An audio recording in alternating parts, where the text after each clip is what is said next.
تفضل. Assalamualaikum. Waalaikumsalam. الله. هلا. Assalamualaikum Ustaz. Salam. Allah. Tafadhal, tafadhal. Ya, Ustaz. Gimana kabarnya? Sehat? Alhamdulillah Ustaz. Dari mana? Dari rumah Ustaz. Oh, Masya Allah. Kenapa ini? Kayaknya Ini, pusing Ustaz. ini. Betul Ustaz. Ini agak-agak pusing Ustaz. Makanya mau konsultasi sama antum Ustaz. Iya, silakan, tafadhal. Ana mau menanyakan masalah takdir Ustaz. Aha. Allah Ta'ala itu kan sudah menakdirkan baik dan buruknya Betul. kepada setiap hambanya Ustaz. Betul.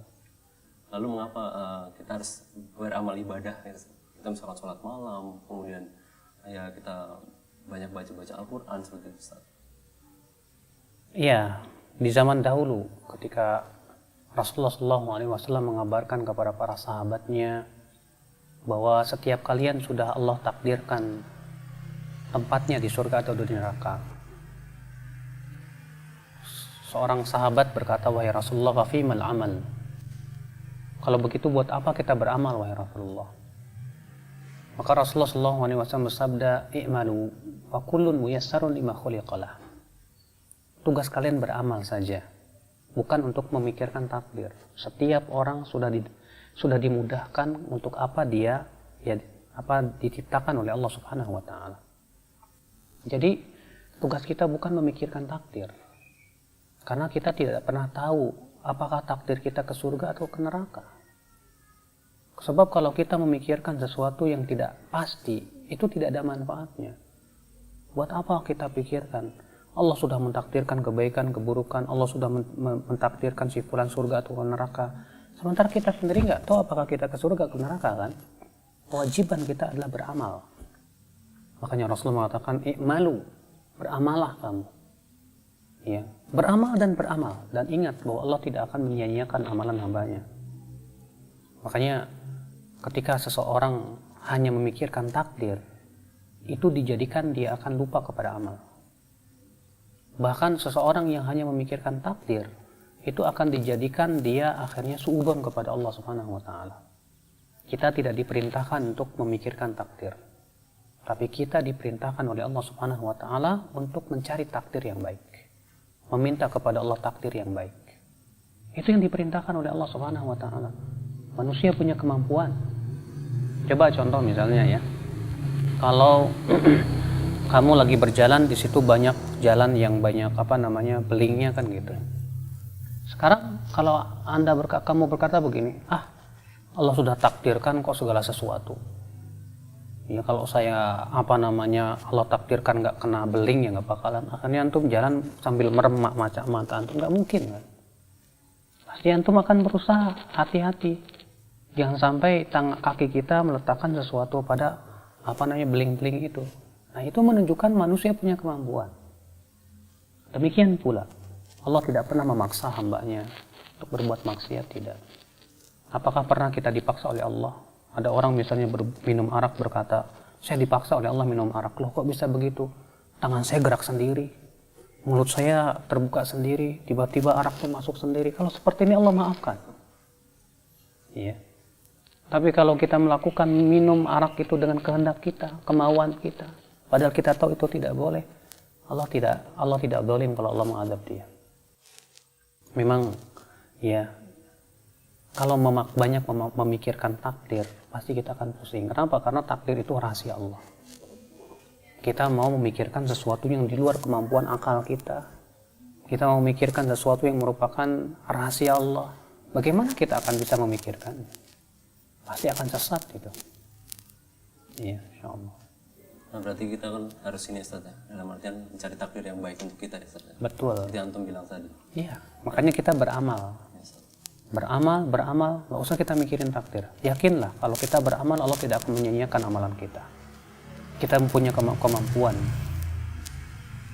Nah kemudian masalah takdir Ustaz.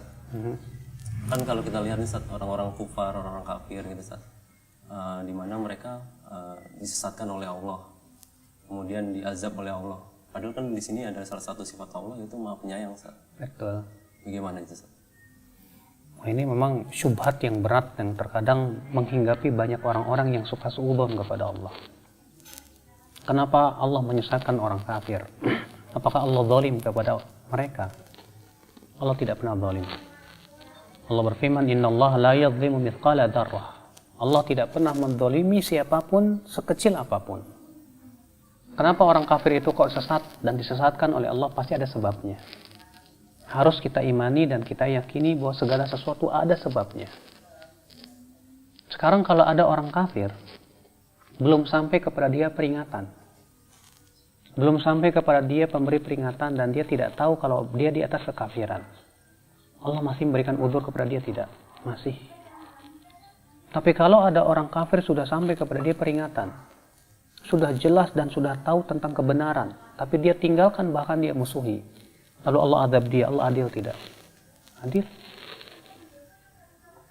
Yang salah adalah ketika seseorang yang sudah tahu tentang kebenaran seperti Fir'aun, sudah ditegakkan hujah oleh Nabi Musa alaihissalam, sudah diberikan berbagai macam ayat-ayat, sampai Fir'aun tersebut yakin, ya.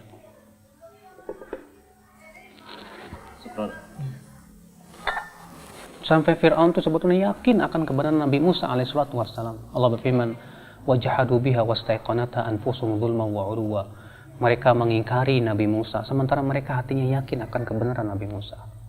Lalu diperanginya Nabi Musa. Allah adab dia dengan kehendak Allah, karena dia sendiri yang berbuat salah. Makanya ya, orang-orang kafir yang belum sampai kepada mereka pemberi peringatan masih diberikan udzur oleh Allah. Masih Allah maafkan dia. Itu menunjukkan kasih sayang Allah kepada dia. Iya.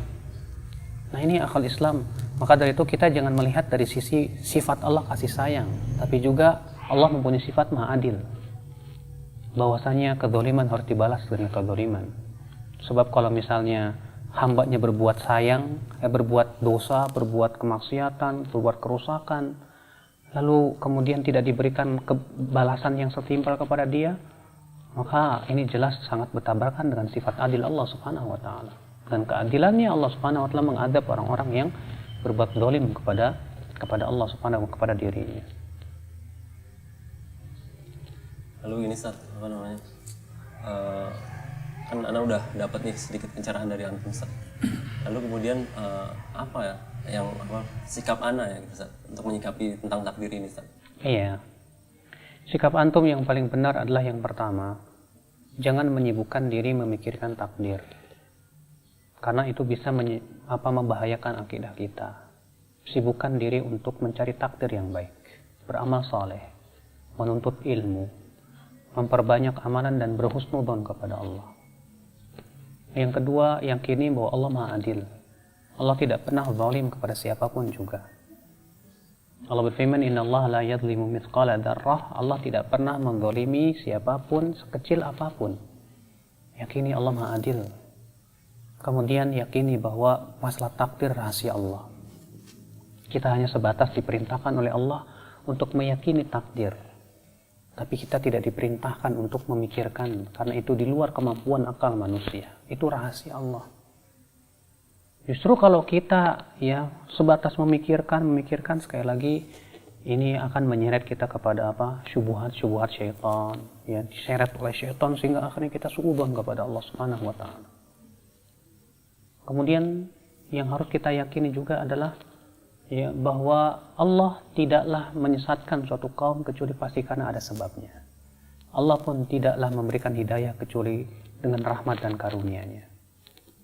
Cobalah kita pikirkan, kalau ada orang ya belum apa-apa sudah mengatakan ini sudah takdir Allah, maka bagaimana pendapat antum kalau misalnya ada orang nyelonong pas lampu merah kemudian dipanggil sama polisi? Kamu kenapa kok melanggar? Terus antum jawab, udah takdir Pak, gimana lagi? Kira-kira Pak polisi terima nggak?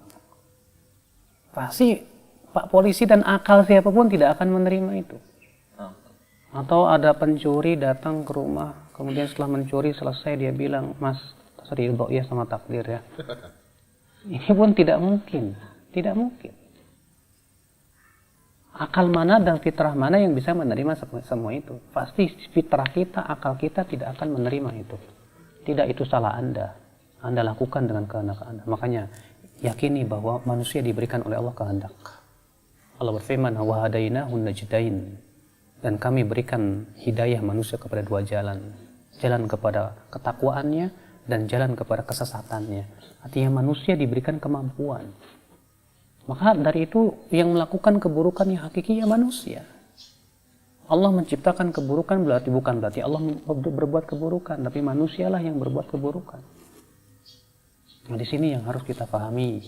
Jadi mulai sekarang antum nggak usah pusing. Yang kita pikirkan sekarang bagaimana saya beramal, bukan takdir Allah kenapa begini dan begini. Itu urusan Allah. Rahasia Allah tidak perlu kita pikirkan. Zain?